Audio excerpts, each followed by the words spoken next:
tal? ¿Cómo están? Un agrado saludarles en una nueva edición de las cartas sobre la mesa.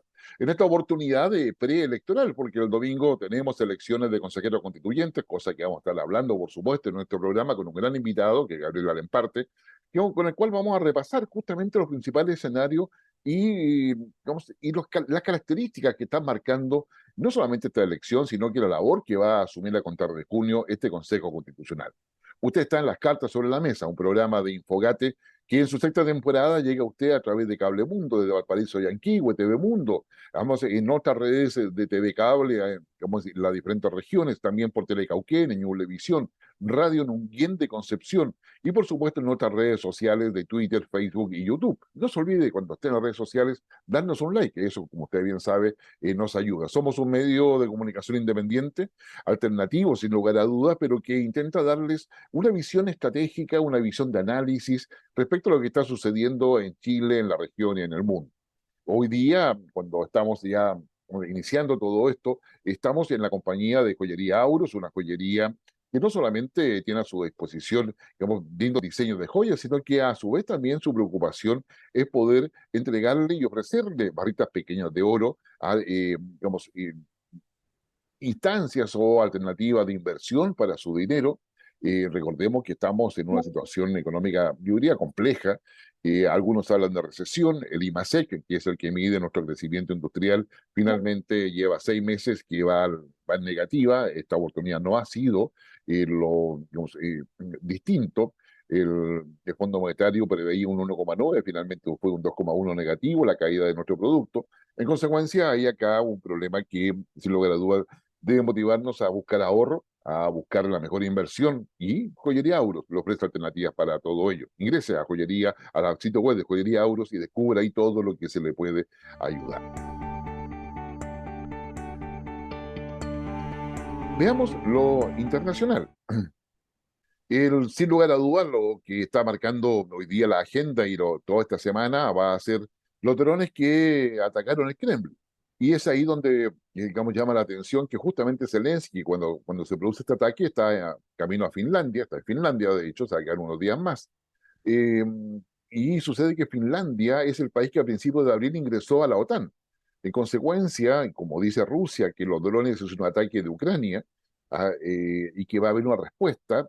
Si Rusia va a hacer un ataque a Zelensky en Finlandia, estaría atacando un país de la OTAN, con lo cual obligaría a que la OTAN se haga presente para poder defender a Finlandia, y implicaría que estos drones sería el punto de inflexión en un escalamiento de la guerra a niveles quizás tanto ya sea convencionales, con la OTAN con tropas de la OTAN, digo, ingresando a OTAN perdón, ingresando a Ucrania para poder atacar Rusia, o simplemente un escalamiento en bombas bacteriológicas, químicas e incluso nucleares. Entonces hay acá todo un tema que es bastante complejo, porque las hipótesis son varias.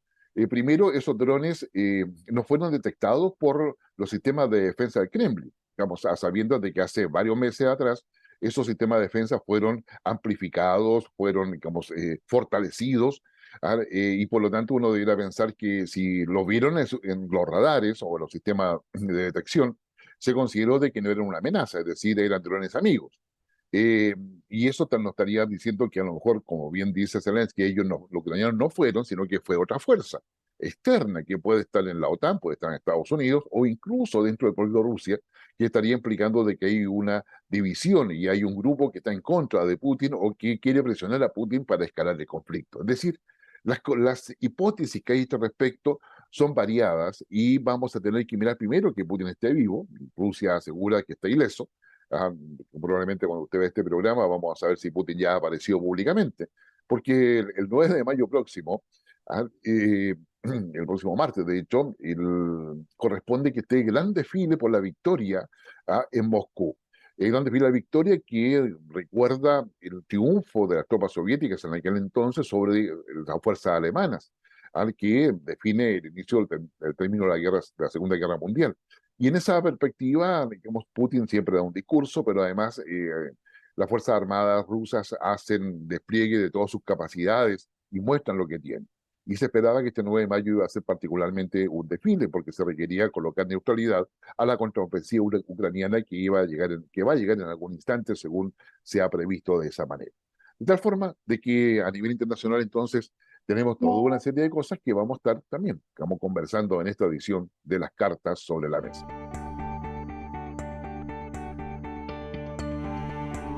Efectivamente, como lo conversábamos al inicio de nuestro programa, ya en esta edición de las cartas sobre la mesa, nuestra sexta temporada, como hemos señalado, eh, resulta, yo creo que importante para todos ustedes que están preocupados de lo que pasa en el país, y el país funciona en virtud de diferentes áreas que interactúan entre ellas, pero que la que hoy día nos convoca es la elección del próximo domingo, el 7 de mayo, de los consejeros constituyentes, un segundo esfuerzo constitucional que se hace en el país para superar una crisis que se establece a finales del año 2019, luego de estallido social, luego de un acuerdo político de los representantes de partidos en el Congreso, y que se llamó como el Acuerdo por la Paz Social y una nueva Constitución.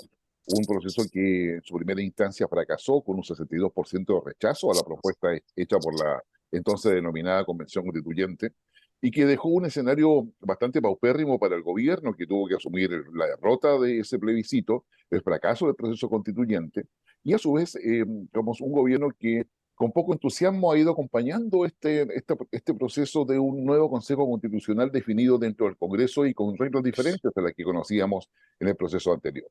Bueno, para hablar de eso, de ese escenario y de lo que nos espera, tenemos ya un gran amigo de la casa que nos ha acompañado, abogado, cientista político, una persona con una amplia experiencia en las políticas públicas en el Estado y también en lo que es el análisis político.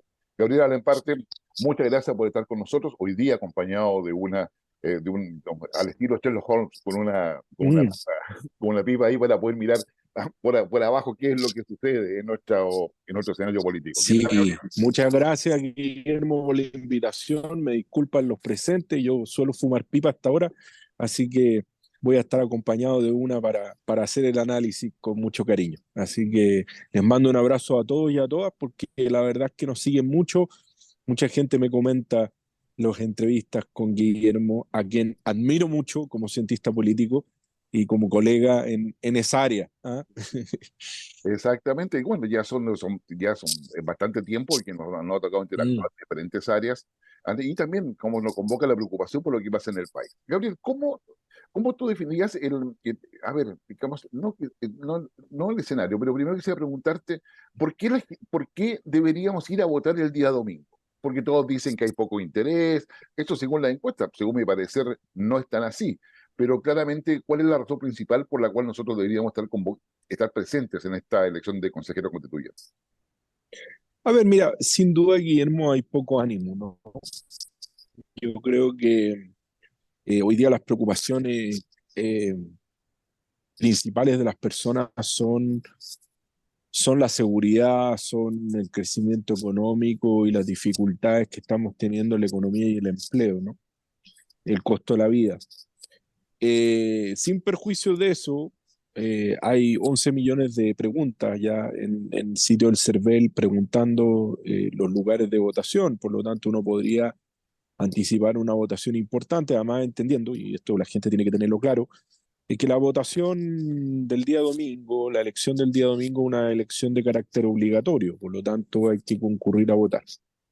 Pero más allá de la obligatoriedad, Guillermo, que es un tema más evidente y que tiene que ver con la obligatoriedad del voto, yo tengo la sensación de que el motivo central para ir a votar tiene que ver con cerrar un proceso de una vez por todas y darle certeza al país. Yo creo que el país, para poder crecer, para poder volver a las sendas de crecimiento que tuvimos anteriormente, requerimos de certeza en las reglas del juego. Y la verdad es que desde el 2019 en adelante nos hemos desarrollado en un plano de incertezas muy grande, en un plano de pocas explicaciones por parte de la autoridad pública, las políticas públicas que toma, de poca imaginación en la forma de tomar decisiones, y de un gobierno realmente, yo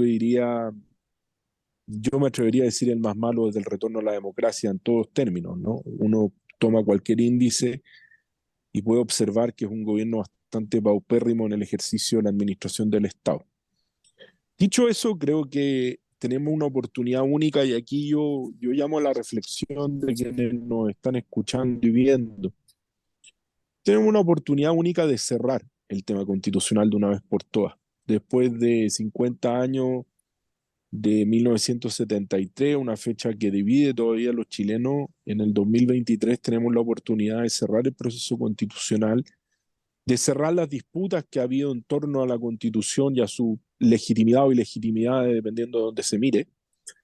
Y yo creo que todos estos llamados de los extremos a votar nulo son de una gran torpeza y de un gran error, particularmente viniendo del mundo de la derecha republicana, toda vez que yo creo que participar del proceso es muy importante. Estamos ante la posibilidad de poder cerrar un proceso histórico con la firma del presidente Boric. Esto significa con la firma de la izquierda más dura en un gobierno que no veíamos con un símil desde la Unidad Popular de Salvador Allende, que cerraría con su firma una constitución que en la práctica viene a retomar la vieja tradición constitucional chilena. Y aquí yo quiero ser bien claro con las personas. Yo he revisado el texto que se ha aprobado por los expertos hasta aquí, y la verdad es que retoma esa tradición constitucional, es un texto bastante similar. Yo no podría definirlo como muy lejano a la tradición constitucional chilena. Es un texto constitucional, a diferencia de lo que vimos el año pasado, que más parecía una novela mal escrita que un texto constitucional. Y yo creo que tenemos la oportunidad histórica de cerrar este proceso. Yo sé que no hay un gran ánimo, pero yo creo que es un buen momento para dejar que la política, que los acuerdos, que la experiencia, que la seriedad cierren este proceso una vez por todas y la discusión constitucional se pueda superar para que nos enfoquemos en aquellos temas que realmente importan, que tienen que ver con seguridad, que tienen que ver con salud, que tienen que ver con pensiones, que tienen que ver con costo de la vida. Yo creo que esos son los temas que el país le preocupan hoy día y yo creo que necesitamos cerrar el proceso constitucional. Nuestra generación necesita pasar al próximo paso. No puede ser, y sería muy complejo que un país no pudiera ponerse de acuerdo en una definición mínima respecto a las reglas del juego. Recordemos que la Constitución es más que eso, una definición mínima de las reglas del juego político, del sistema político, y sería muy complejo que eso no pudiera ocurrir. Digamos, Gabriel, dentro de lo que es el espectro político, recordemos que las listas que hoy día están participando corresponden a los partidos políticos que ya conocemos, tradicionales, o que ya están en en la agenda política desde la elección presidencial en adelante. Entre medio hay partidos que se están formando, que están reuniendo la firma, donde tú también eres parte de uno de ellos. Eh, ¿Cuáles son las interpretaciones que se van a tomar de este Consejo Constitucional? Porque finalmente la elección va a dejar a una correlación de fuerzas que probablemente sea distinta a la que hay en el Congreso. Va a haber independientes o otras fuerzas que van a querer también ser incidentes en el debate que va a ser este Consejo Constitucional que, recordemos, se instala a principios de junio. Eh, ¿Cuáles son las interpretaciones, las líneas en las cuales uno debiera ver cómo queda el escenario político nacional? Bueno, mira, yo pertenezco, soy vicepresidente del Partido Demócrata, un partido en formación, junto a nuestros socios amarillos que ya consiguieron las firmas, partieron un poquito antes que nosotros tenemos hasta junio, lo más probable es que estemos constituidos en el mes de junio. Como partido político, nosotros no pudimos llevar candidatos, ni nosotros ni amarillos, a la Convención Constitucional. Eso es un hecho al Consejo Constitucional. En esta oportunidad, por no ser partido. Pero sí hemos tenido una posición de apoyo a determinados candidatos, ya sea a uno u otro lado del espectro. La verdad es que a mí esto del uno u otro lado del espectro, esta diada que nos planteaba Norberto Bobbio a principios de los 90, ya me queda bastante corta, Sí, veintitantos años después, 30 años después, porque la verdad es que hoy día lo que nosotros estamos apoyando son candidatos en particular que busquen la mesura, que busquen la composición, que busquen el acuerdo, que busquen la moderación. Y en ese sentido nosotros hemos estado con candidatos particulares, en lo particular he estado apoyando mucho a Jaime Raine, pero efectivamente la interpretación yo creo que va a ser de aquellas fuerzas que estuvieron con el rechazo y aquellas que estuvieron con el apruebo. Yo creo que ese es como la más reciente medición. Yo me atrevo a decir que probablemente la suma de las fuerzas del rechazo estén cercanas al 60% del Consejo Constitucional, que las fuerzas cercanas al gobierno oficialista estén cercanas al 30% y el 10 restante sea el partido de la gente, algunos candidatos del partido de la gente que salgan electos y algunos, quizás uno o dos independientes por ahí. Yo creo que va a ser una correlación de fuerzas del 60% de personas que estuvieron por el rechazo. No creo que el número cambie mucho. Si uno suma todo eso, sí va a haber probablemente una sorpresa, que no es sorpresa para nadie a esta altura, la verdad es que produce una rispidez de la derecha que yo no entiendo mucho, que tiene que ver con quién va a ser el partido más grande. Evidentemente, Republicano lleva una lista única y eso evidentemente va a hacer que sea el partido único más votado, pero es una cosa casi de lógica elemental. Chile Seguro, que contempla a Evópoli, que contempla a RN y la UDI, probablemente también saquen en su conjunto más consejeros constitucionales que republicanos y saquen más votos. Probablemente republicano como partido único sea el partido que tenga más votos. Las fuerzas que yo creo que sí van a desaparecer, y hay un tema bien complejo, Guillermo, sobre todo para quienes pertenecemos al centro y venimos del mundo de la concertación, es precisamente aquellas fuerzas que se definieron en una lista como las fuerzas de centro izquierda, pero que estuvieron con el apruebo. Me refiero fundamentalmente a la lista de la democracia cristiana, el PPD, Partido Radical. Yo creo que ellos van a sacar como lista la menor cantidad de votos.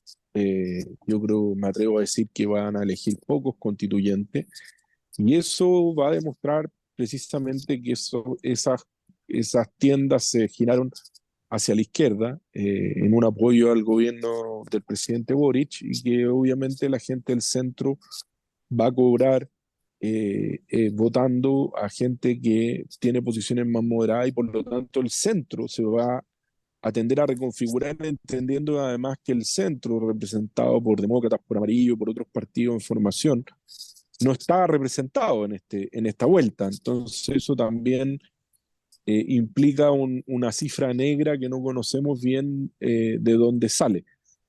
Pero en definitiva yo creo que con el voto obligatorio la gente tiende más bien a interpretar su votación en la medida de lo que está sintiendo.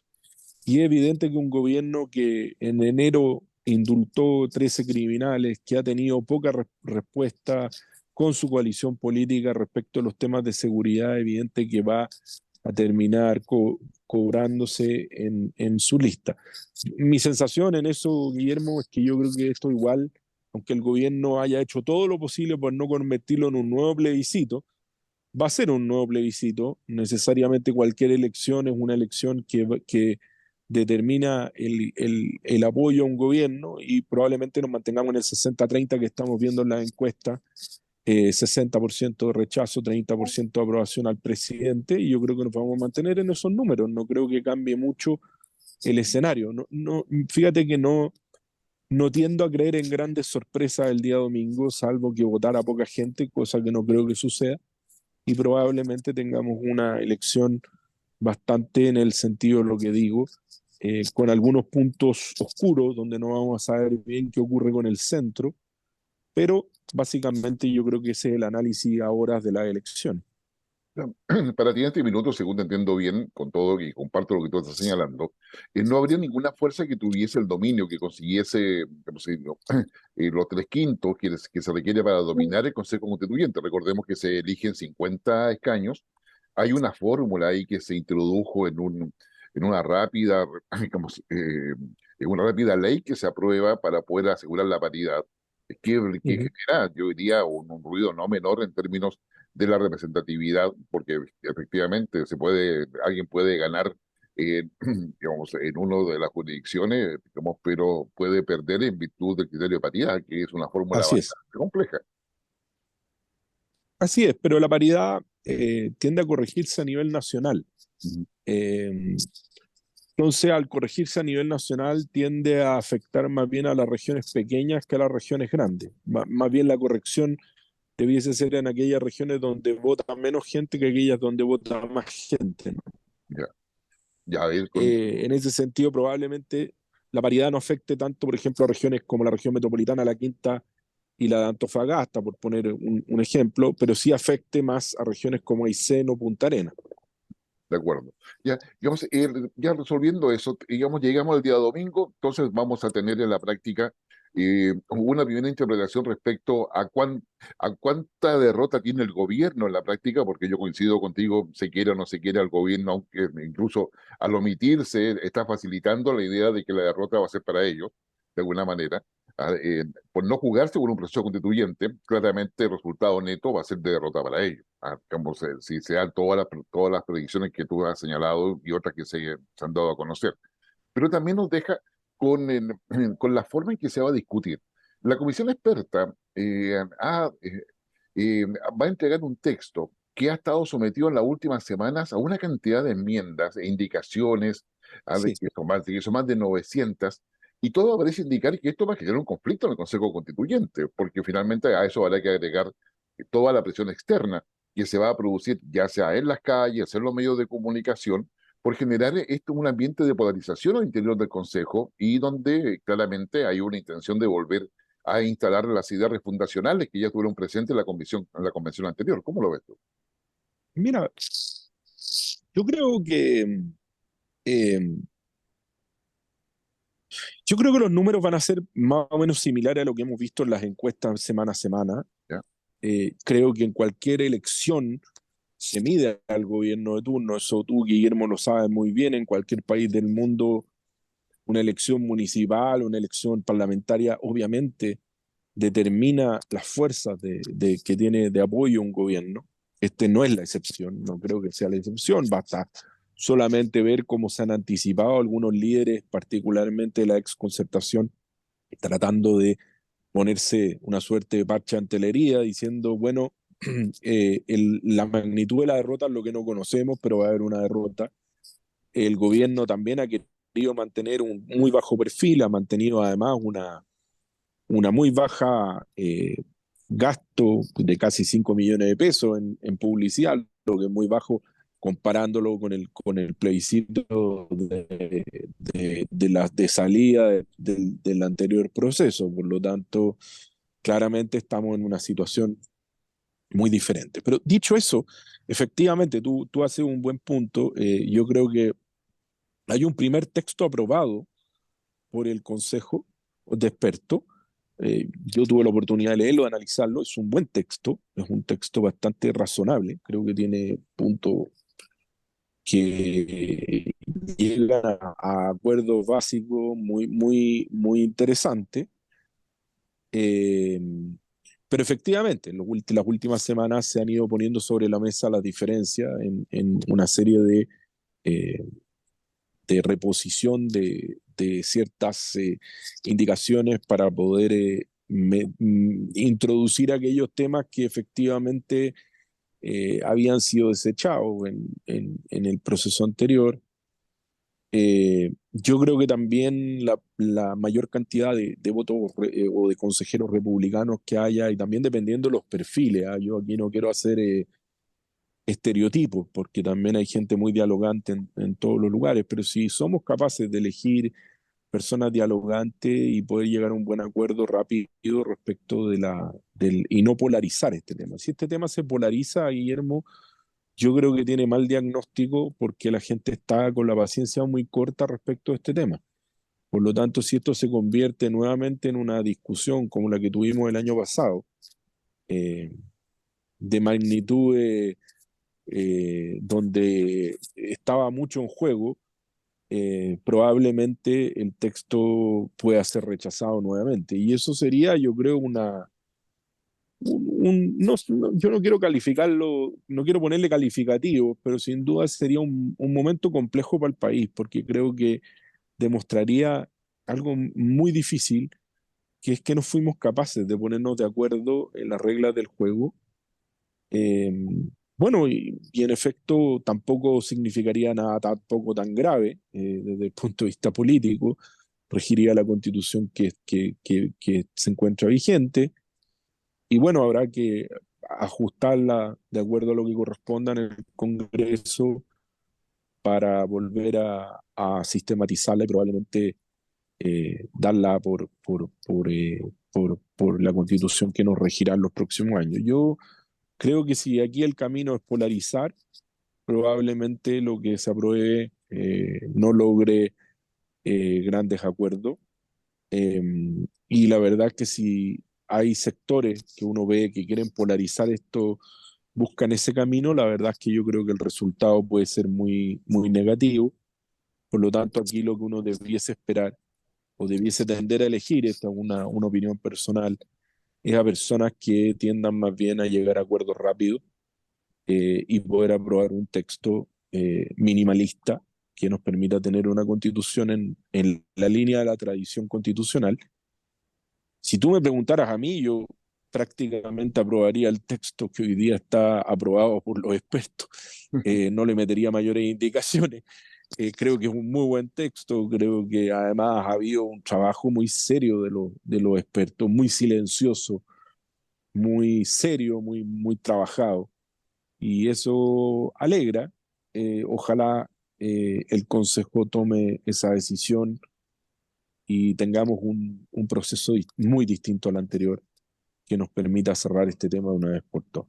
Sí, o sea, yo también espero que así sea. Sin embargo, el hecho de que yo sea electo, por ejemplo, como consejero constitucional, y me coloquen una camisa de fuerza de un texto que hicieron los expertos cuando yo tengo la representación, probablemente no va a ser un tema tan fácil de poder aceptarlo así a ojos cerrados. Todo lo que se le va a presentar por parte del Consejo de Expertos y más todos los procesos de participación, indicaciones que se van a ir dando en los próximos meses.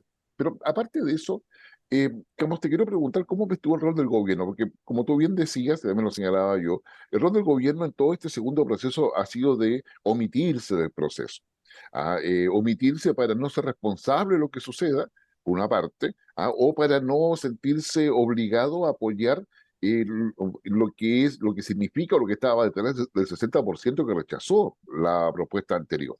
Entonces, un gobierno que esté más o menos acompañando este nuevo proceso, ¿cómo ves tú a Boric? Porque yo lo que veo, y te dejo instalada la hipótesis, veo a un gobierno que en su corazón, y más allá de Boric, mantiene la idea de la refundación. Mantiene la idea de refundación bajo la idea de que yo estoy en el poder y por lo tanto es lo que me corresponde y porque es lo que está en mi programa. Y por lo tanto yo quiero que esa idea de refundación se mantenga. Y lo hemos visto con el tema del litio, lo hemos visto con el tema de migración, lo hemos visto con una serie de temas donde se dice una cosa, pero finalmente hay otra. Digamos, ¿cómo crees tú que va a ser ese acompañamiento gubernamental a un proceso donde esperamos que se piense a futuro? Mira, yo tengo la sensación de que hay sectores del Frente Amplio y Partido Comunista que están en una especie de repliegue, que es un repliegue táctico finalmente, ¿no? Conocemos estos repliegues tácticos en la historia. Dos pasos hacia adelante, uno hacia atrás, decía por ahí el viejo Lenin, ¿no? Eh, y yo creo que hay una suerte de repliegue táctico en el sentido de esperar un mejor momento. ¿Ah? Yo siento que con este gobierno, la verdad, tenemos un gobierno, si uno pudiera calificarlo de una manera, es un gobierno altamente confuso. Un gobierno que no ha podido decidir eh, bien cuál es su ruta, y que trata más bien de equilibrar posiciones irreconciliables, ¿no?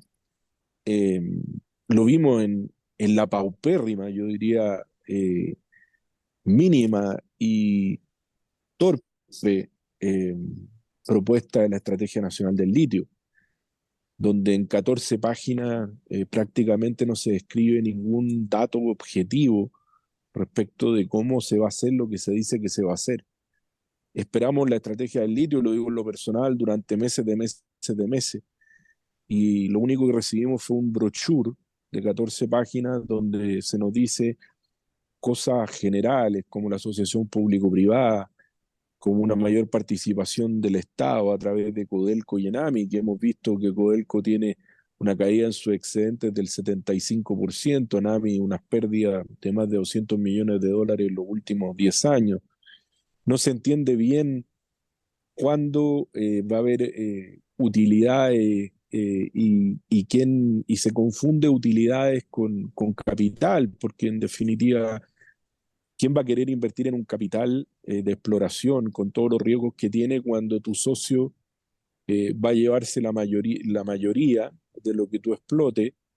Yo creo que ahí hay un tema constitucional que no se ha debatido en los últimos tiempos. Yo lo he visto, sí, en algunas personas que lo han debatido en el último tiempo, en particularmente la gente de ciertos centros de pensamiento, como Pivotes, como el CEP, donde yo soy un convencido de que hay que cambiar el estatuto jurídico respecto al litio, en el sentido que el litio tiene que dejar de ser un mineral estratégico, como lo definieron los militares del año 78 por razones atómicas, ¿no?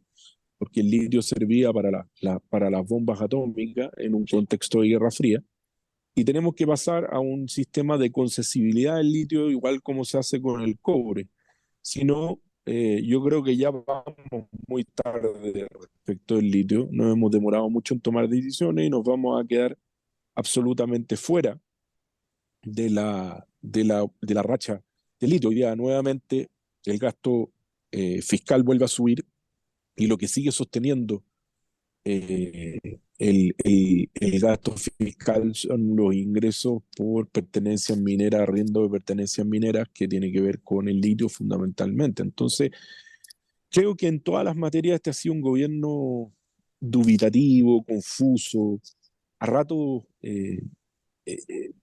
un poquito esquizofrénico, en el sentido de que se dice una cosa, se hace otra, se genera una agenda de seguridad por parte de un alma del gobierno, la otra alma finalmente no se sube a la agenda de seguridad, vota en contra de los proyectos, el presidente no logra convencer a su ala más dura, el socialismo democrático y el PPD intentan llevar un gobierno eh, sobre el cual yo estoy seguro ellos no creen, no tienen un convencimiento ideológico de alma, una implicación fundamental en el gobierno. Y eso yo creo que ha redundado en una pésima gestión, en una muy mala gestión en muchas áreas. Son pocas las áreas que uno podría destacar con buena gestión. Y evidentemente el gobierno no quiere tragarse otra derrota más. Y en ese sentido, hace 2 o 3 semanas hemos visto que el presidente ha optado más bien por una política comunicacional de aparecer poco, de dejar más bien a los ministros jugar. El día domingo está ya anunciada la derrota por parte de los partidos de gobierno, de las coaliciones de gobierno. Eh, y efectivamente el presidente además ni siquiera va a hacer acto al interior de la moneda, va a estar reunido con algunos pocos colaboradores. Por lo tanto, evidentemente el gobierno sabe que va a tener muy malos resultados producto de su gestión. Y si los números son como los que yo decía al inicio, 60, 30 y el 10 para repartir entre Partido de la Gente e Independiente, claramente es un muy mal resultado, pero que se condice básicamente con lo mismo que viene diciéndose desde el 4 de septiembre pasado en adelante, de acuerdo a las encuestas. Y yo creo que además todo lo que es el tema de seguridad, todo lo que hemos visto, además de los problemas de crecimiento económico hoy día, solo ayudan a que eso se refuerce aún más. Y yo creo que si el gobierno lo remonta este año, probablemente la misma derrota va a sufrir, y probablemente eso ocurre, ¿ah? Porque en los ciclos políticos, quien está en el gobierno tiene una baja electoral importante en las municipales. Yo creo que eso va a ocurrir, ¿no? Recordemos que al Frente Amplio, al PC le fue muy bien en la última municipal, y por lo tanto esta debiese ser una elección mucho más compleja para ellos.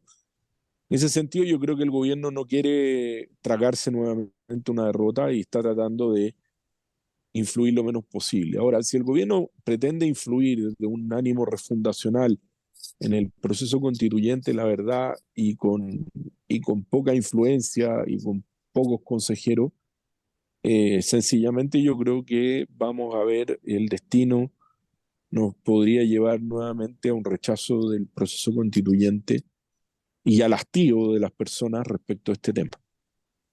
Yo creo que el proceso constituyente lo tenemos más o menos claro. Quiero ir un poco a cómo tú ves la oposición. Una oposición que ahora está en la lista de constituyentes en Chile Seguro, pero que finalmente son partidos políticos, está Evópolis, Renovación Nacional, la UDI por una parte, republicano, que como tú bien dices, juega solo.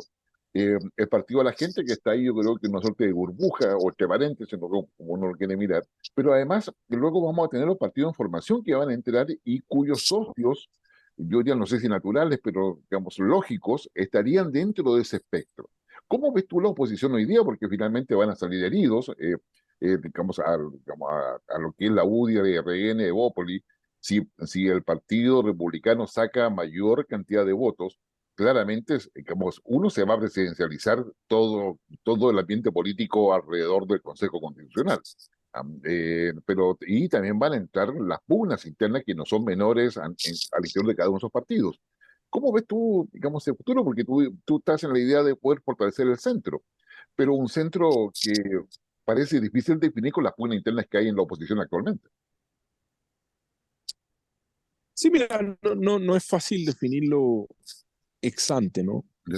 Yo creo que tienen que haber varios elementos que están en juego. El primero de ellos es, bueno, ver cuál va a ser el resultado del día domingo, donde el centro no está dibujado, ¿no?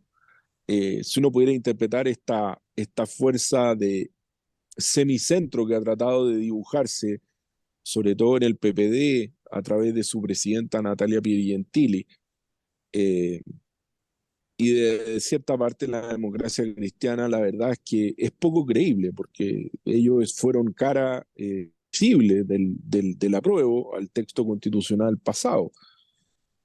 Nadie se modera tan rápidamente. Yo no creo en esas iluminaciones tan... Y la verdad es que llama mucho la atención es que quienes estuvieron en una posición tan dura respecto de una constitución de tan mala calidad. Yo no podría llamar ni siquiera texto constitucional a eso. Eh, la verdad es que llama la atención que hoy día se moderen. En definitiva, yo creo que el centro está ahí.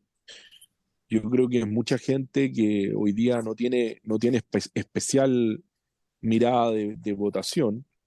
Yo me he encontrado con mucha gente en este tiempo que me ha dicho, yo voté toda la vida por la concertación, pero me va a costar mucho tiempo volver a reencantarme con un mundo de centro izquierda razonable, cuando vi a políticos de tonelaje de la concertación apoyar ese texto constitucional. Entonces, yo creo que hay un votante que está bastante huérfano y habrá que buscarlo en ese centro que no va a estar dibujado el fin de semana. Eh, por eso nosotros hemos apoyado candidatos de ambos espectros. A mí la verdad es que ya esta definición de sí y no, Guillermo, me tiene bien cansado, ¿no? Esto de la derecha y la izquierda creo que la gente la representa muy poco. Hoy día lo que representa a la gente es quienes están en posiciones de sentido común, de protegerlos de la delincuencia, de hacer crecer el país, de dar certeza jurídica. Eh, y en ese sentido yo veo un centro que va a tener que alinearse probablemente si se aprobara el texto constitucional y se aprobaran las normas que nos lleven a grandes pactos políticos. Tengo la sensación, y es solamente una primera mirada de una aprobación del texto y de normas electorales distintas, que podríamos volver a los viejos tres tercios de la política chilena, ¿no? Redefiniéndolos, ¿no? Yo creo que va a haber una redefinición de partidos, va a haber una redefinición de pactos políticos. Hay partidos que están perdiendo su influencia de manera notable, hay otros que están aumentando su influencia de manera notable, cosa a ver lo que ocurre con el partido de la gente, que tú bien dices, es una suerte de burbuja, está en un veremos, pero el partido de la gente ha interpretado eso, ha interpretado el sentido común, ha interpretado a aquellas personas que están cansadas de la ultrapolitización. Y yo creo que los sectores ultrapolitizados en Chile son bastante minoritarios. si uno los mide, no son mayor al 20-25% de la población pensando en una ultraizquierda y en una ultraderecha. El resto de la población, el 60% restante, yo creo que está en posiciones de centro o en posiciones de centro izquierda o de centro derecha. En ese sentido yo veo a la oposición, veo tres oposiciones, veo ese centro que efectivamente se está constituyendo, que no va a estar medido en esta elección. Veo una derecha cada vez más razonable, en el sentido de una derecha que ha asumido su posición histórica y la ha redefinido con líderes más nuevos. En ese sentido, lo que ha hecho Javier Macaya, Jaime Belolio, eh, gente de la nueva dirigencia, tanto de la UDI como de Renovación Nacional, ha sido bastante notable, lo mismo en Evópoli. Todavía hay mucho personalismo, creo yo. Bueno, ya hay que ver que va a ser republicano en una posición muy obviamente, muy respetable, que yo no comparto, pero que tiene que ver con posiciones más extremas desde el punto de vista de las libertades y respecto de la posición del Estado en cuanto al orden social y económico. Yo creo que todavía es muy pronto para hacer definiciones. Creo que uno debiese tender a pensar en un centro a la española. Eh, yo más bien tiendo a mirar la política española. Yo creo que el Partido Socialista Obrero Español está muy complicado con Podemos hoy día.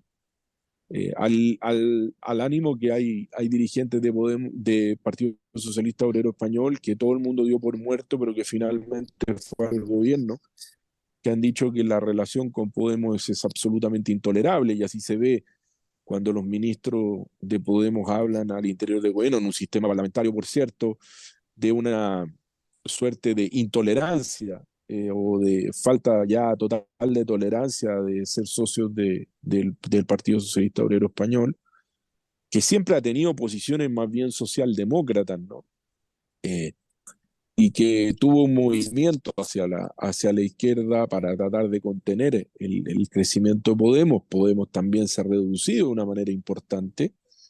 Y también a la aparición de un centro político importante, el PP vuelve a tener la misma fuerza, que es ese centro político de centro derecha, que además representa en ciertas regiones, por ejemplo, el PNV en el País Vasco, que tiene Exacto. mucha fuerza cercana al PP, en Galicia también el Partido Popular Gallego, el partido Gallego, y en ese sentido yo creo que va a recuperar espacio el PP, probablemente tengamos un presidente del gobierno español del PP, de la derecha moderada, y Vox probablemente siga ocupando una política más bien de nicho importante, yo no lo disminuiría, pero muy parecido a lo que ocurre en Republicano, que tiene un techo, tiene un tope de votación también que es un poquito similar a lo que le ocurrió a José Antonio Cast en primera vuelta.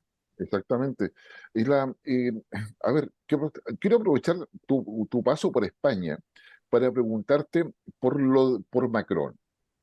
Porque Uh-huh. finalmente, digamos, Emmanuel Macron lleva ya 3 meses luchando por la imposición de una reforma de pensiones que finalmente lo logró, digamos, pero por la vía expresa, si se quiere, sin la participación del Uh-huh. Congreso, logró la aprobación del Senado, posteriormente la del Consejo Constitucional, que sería nuestra Corte Constitucional acá, digamos, y no ha cedido en la implementación, tal cual las protestas en Francia se han mantenido de una intensidad, con vandalismo incluido, han quemado como sitios históricos, etcétera. Y Macron ha seguido, primero, manteniéndose muy alejado de los sindicatos, de todas las fuerzas que están en las calles. Estamos hablando de miles y cientos de miles de personas que han salido a las calles. Macron terminará su gobierno, y te lo pregunto así a modo de fotografía, porque finalmente Francia, no podemos negar, es la cuna de muchos partidos políticos acá chilenos, digamos, entre ellos como el socialista, ¿no? Pues, tiene gran parte de su raíz en Italia, pero el socialismo, la izquierda, generalmente está muy ligada a Francia.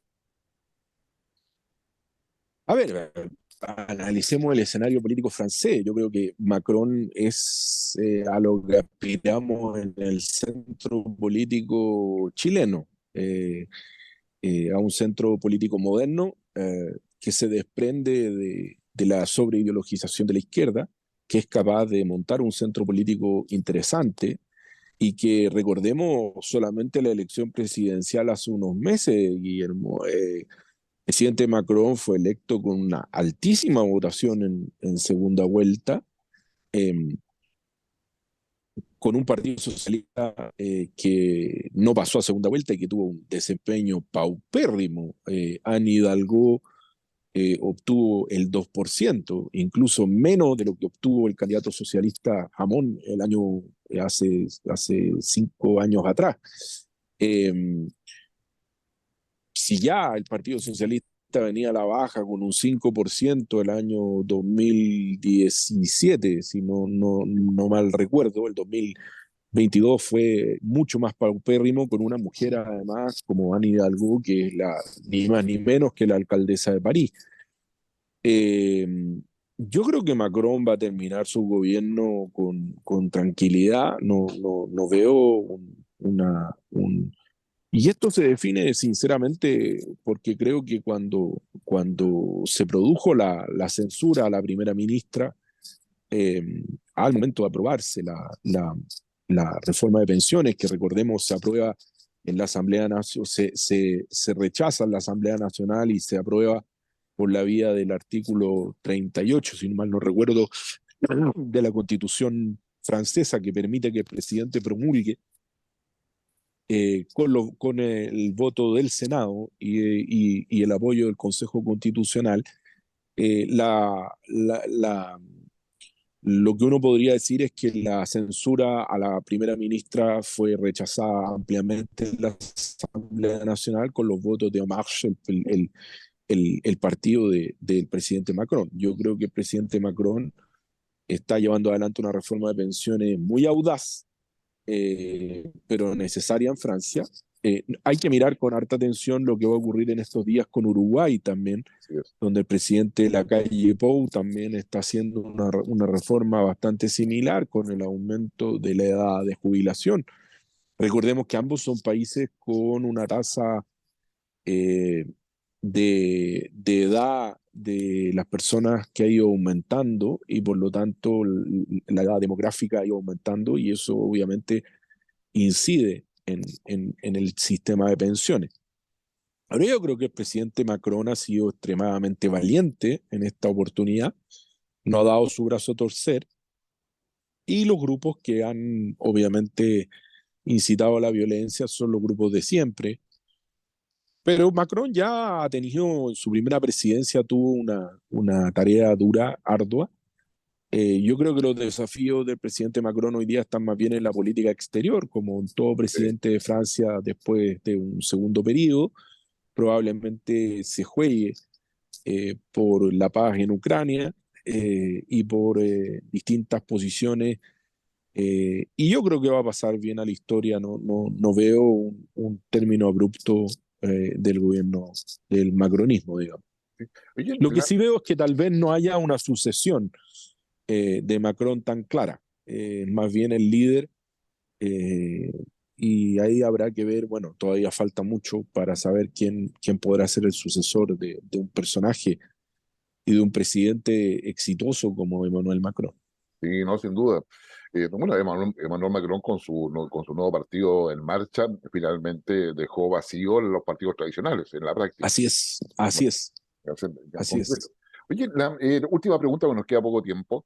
¿Cómo ves la situación migratoria, el debate respecto al tema migratorio con lo que se ha hecho Chile, que desplegó militares, Perú también ha desplegado militares en la frontera, ergo, a todos los migrantes que quedaron varados ahí, ahora ¿dónde van? A Bolivia, digamos, y Bolivia, sin embargo, se ha negado a conversar con nosotros y quiere colocar condiciones.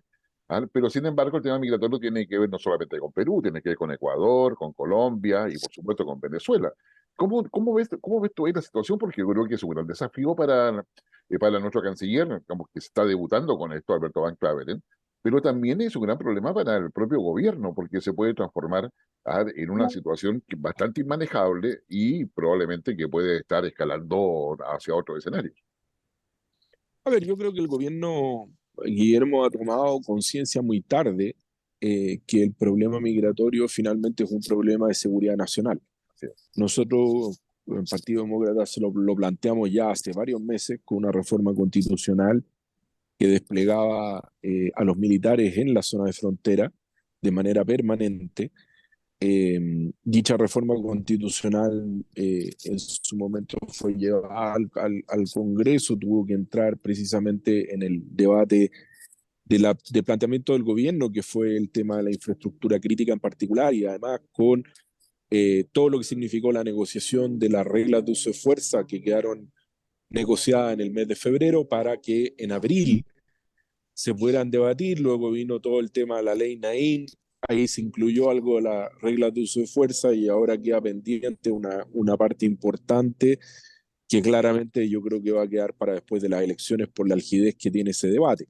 Ahora, el problema del gobierno es que entendió que la migración era un problema de seguridad interior muy tarde, cuando ya las bandas criminales estaban dentro de Chile, cuando no teníamos claridad de quiénes entraban y quiénes salían del territorio nacional, cuando aumentó la tasa de homicidio y lo que es más complejo, la tasa de homicidio sin, sin autor conocido, que es algo que me tocó conversar con varios fiscales que se dedican a temas de homicidio, que la diferencia de los homicidios hoy es que tú no tienes una persona a la que puedas identificar. Está ocurriendo muy constantemente y lo vemos todos los días en televisión. Los homicidios se empiezan a normalizar. Entonces, en ese sentido, yo creo que tenemos un problema. El segundo problema que tenemos es la torpeza con que se dirigió la política exterior durante el primer año de gobierno, particularmente por la canciller Urrejola y por el mismo presidente Boric. Eh, y la falta de lectura, Guillermo, aquí internacional. Nosotros tuvimos el año pasado una oportunidad histórica de una buena relación con el Perú. El Perú, a la salida del presidente Castillo, producto del autogolpe que el propio Castillo da al cerrar el Congreso, se produce un debate de la sociedad peruana muy fuerte hacia la posición de Bolivia y a la injerencia de Evo Morales en el gobierno de Castillo. Un giro de Dina Boluarte, que recordemos, aquí hay gente que dice, bueno, es que Dina Boluarte no es presidenta legítima, pero el Dina Boluarte está en la boleta de votación, están digamos, en el voto mismo del presidente Castillo, aparecen abajo los nombres de los dos vicepresidentes que se postulaban. Por lo tanto, Dina Boluarte es una legítima presidenta del Perú. Y hubo un momento en que Perú tenía una relación muy compleja cuando fueron particularmente las protestas al gobierno de Dina Boluarte, que fueron muy fuertes, sobre todo en el interior, en distintos lugares como Arequipa, Juliaca, que incluso hicieron temer la caída del gobierno, ¿no?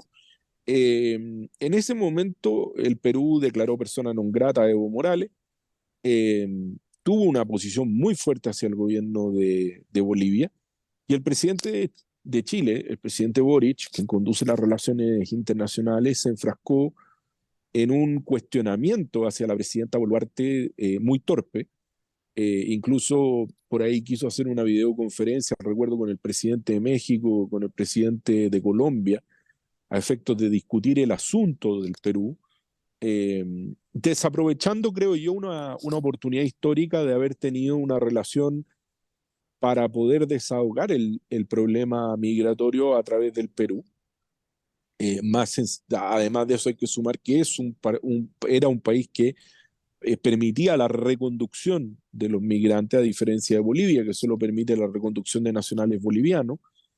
Y por lo tanto perdimos ahí y en la cumbre de las Américas vimos cómo el presidente Boric reprendió a la presidenta, en ese momento a la canciller, porque no estaba la presidenta Boluarte, cómo reprendió a Torre Tagle, y obviamente hoy día eso está pasando la cuenta. Si en política exterior nada es gratis, sí, y tiene que ver fundamentalmente con una máxima de este presidente que es muy errónea en materia de política exterior, que lo fue durante el primer año. Yo espero que alguien con la experiencia de Albert Van Claveren no cometa ese error, que es que en definitiva la política exterior se maneja por intereses y no por afinidades ideológicas, ¿no? Y él quiso manejar la política exterior del Perú una semana antes, recordemos, de la caída de Castillo y del autogolpe, Castillo estuvo en la moneda, y obviamente el presidente tuvo una pésima conducción en esa materia, y obviamente hoy día el gobierno del Perú, el primer ministro les dice, bueno, ahora arréglenselas como ustedes puedan, yo voy a poner soldados, voy a declarar el estado de emergencia a nivel regional, porque evidentemente la situación en el Perú también es muy compleja y no tenemos la posibilidad de reconducir. Ahora, en términos generales, para solucionar el problema, la única forma que yo veo, Guillermo, hoy día de reconducir migrantes y personas hacia sus países de origen es una conversación que vaya más allá del punto ideológico.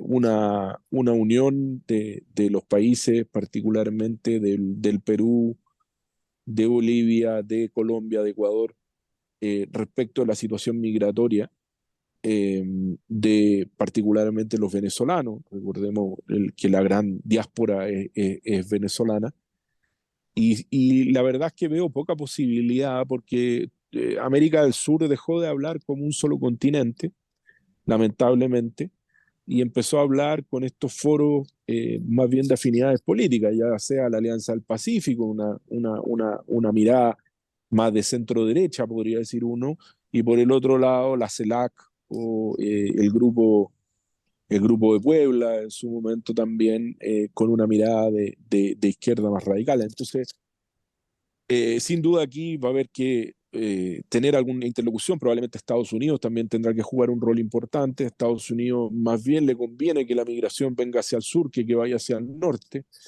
Entonces creo que estamos bastante trabados en esta materia. No veo una solución rápida, eh, pero sí creo que hoy día tenemos un problema de seguridad interior, y que reforzar nuestras fronteras es un deber ineludible que el gobierno no se ha tomado, creo yo, con toda la seriedad, y la expulsión además de aquellas personas que efectivamente hayan delinquido no es algo que se esté tomando con la debida seriedad. Hace solamente unas 2 semanas atrás, Guillermo, se aprobó en la Cámara de Diputados un proyecto de ley que notificaba de inmediato a aquella persona que se encontraba en situación irregular. Con eso se podía activar inmediatamente la ley de migraciones. Fue un proyecto impulsado por nuestra diputada demócrata Joana Pérez. Y bueno, y el proyecto fue votado en contra por el Frente Amplio del Partido Comunista. Entonces, cuando vemos esto, finalmente es lo que decíamos al inicio, este gobierno confuso, donde no sabemos cómo se vota, ni quién vota qué, ni quién termina apoyando. Yo creo que la mayor oposición al interior del gobierno en esta materia y en materia de seguridad sigue siendo su propia coalición y no la oposición. Bueno, bueno, yo creo que vamos a tener mucho que conversar posteriormente porque creo que no solamente por el tema migratorio, tú bien colocadas los temas de economía, seguridad, todo lo que son las relaciones vecinales, porque el tema de migratorio nos coloca en una posición de tensión diplomática, por lo menos, con Perú, obviamente con Bolivia, sin lugar a dudas, un Evo Morales que ahora está fuera de juego, pero que esto le permite estar al borde de la cancha, digamos, mirando, y por supuesto todos aquellos que están en posiciones más extremas agitarse como en el último clásico en Concepción, como la barra brava de la región, digamos, manteniéndose ahí. Gabriel, te quiero agradecer muchísimo tu gentileza, bueno, y aporte, y por supuesto dejarte comprometido para hacer el análisis posterior a estas elecciones de consejero constitucional y cómo queda efectivamente, digamos, nuestro escenario político. Así que muy agradecido, digamos, y con esa pipa de Agradecido. los Holmes, como que señor, nos veremos en otra oportunidad. Y a usted, Muchas gracias, Guillermo. Muchas gracias por el tiempo y por siempre invitarme a tu programa. ¿no? Gracias a ti, Gabriel, y a usted que nos sigue semana a semana en esta sexta temporada de Las Cartas sobre la Mesa. Agradecerle, instarlos a que concurra a votar. Es cierto, el CERVEL se equivocó y no todos están tan cerca del lugar de votación como se esperaba, pero haga el esfuerzo, vaya a votar, cumpla con su deber ciudadano. Es importante que lo haga, nuestro país lo necesita y lo merece. En consecuencia, hágalo y después comente lo que Gabriel ha comentado ya, digamos, y en esta oportunidad no solamente de Chile, sino que paseamos por España, por Francia, vamos por las relaciones vecinales y, por supuesto, por nuestro escenario político. Muchas gracias por estar con nosotros y nos vemos la próxima semana. Hasta entonces.